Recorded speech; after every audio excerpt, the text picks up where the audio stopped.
Les journaux régionaux, comme par exemple le Loi Blanche, sont et doivent aussi être le chien de garde de ce qui se passe dans votre communauté. À mon avis, c'est pour cette raison-là que les journaux régionaux existent. Mais il est aussi évident que lorsque vos journalistes sortent des histoires qui touchent, par exemple, le conseil municipal, je ne sais pas s'il y a des gens du conseil municipal qui sont ici ce soir, c'est parce qu'ils sont pas pires, les gens de Loi Blanche, j'imagine, ou l'institution financière, ou encore le concessionnaire, ou n'importe quel type de commerce. Vous êtes des commerçants ici, et il est évident qu'un journal qui fait bien son travail peut éventuellement toucher une de vos organisations.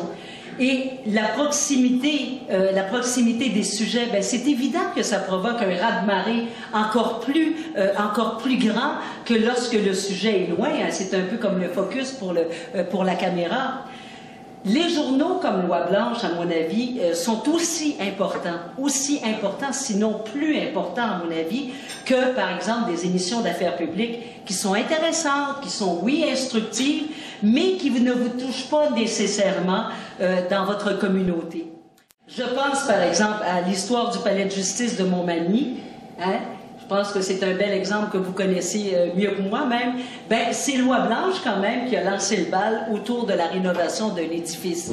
Donc, s'il n'y avait pas eu le journal pour refaire surface cette histoire-là, ben, peut-être que ça serait encore au calendes grec. Moi, j'espère juste une chose, c'est que le député... Est-ce qu'il est là, le député de la région, là, ce soir? On m'avait dit... Ah non, il n'est pas là. Bon, son représentant non plus. Bon, mais tant pis pour lui, hein, il manque un bon show. Mais j'espère juste que le député de votre région va apporter des bonnes nouvelles au cours des prochaines semaines. Si on peut lâcher la commission J'en arrache, là.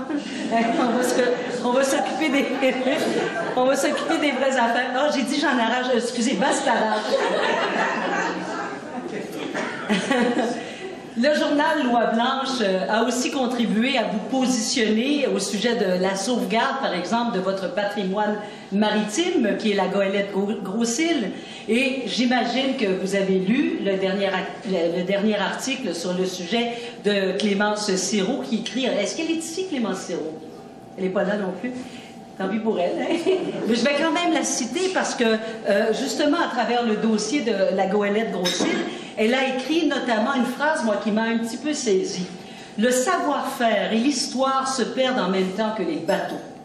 Le savoir-faire et l'histoire se perdent en même temps que les bateaux. Évidemment, on fait directement référence à cette goélette. Et elle a tellement raison d'écrire cela, parce que si nous voulons préserver notre histoire, c'est sûr qu'il nous faut préserver certaines de nos institutions. On n'a pas le choix. Mais j'entends des gens dire, mais ils ne sont pas ici ce soir. Ouais, mais ça coûte cher de préserver le patrimoine, Madame Cazin.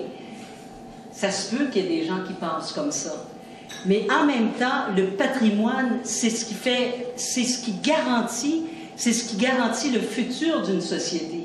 Hein? Je ne sais pas s'il y en a qui sont allés en Europe, mais quand vous allez en Europe, le patrimoine, il y a 1000 ans. Hein? Il n'y a pas 100 ans, il n'y a pas 200 ans, il n'y a pas 300 ans, il y a 1000 ans et plus.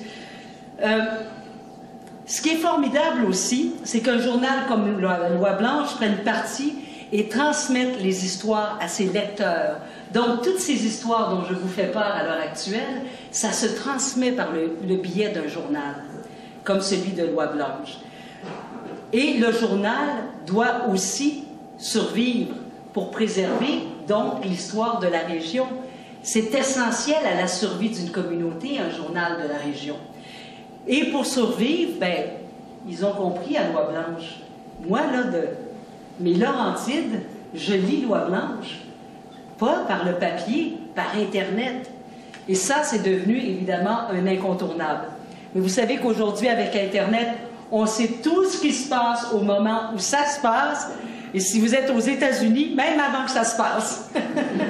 Alors, remarquez qu'on s'en vient pas mal comme ça aussi.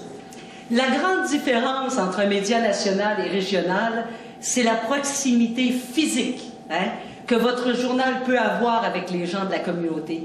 Et je pense sincèrement que les journaux régionaux vont être les derniers médias les derniers médias à survivre à la vague et au tsunami d'Internet.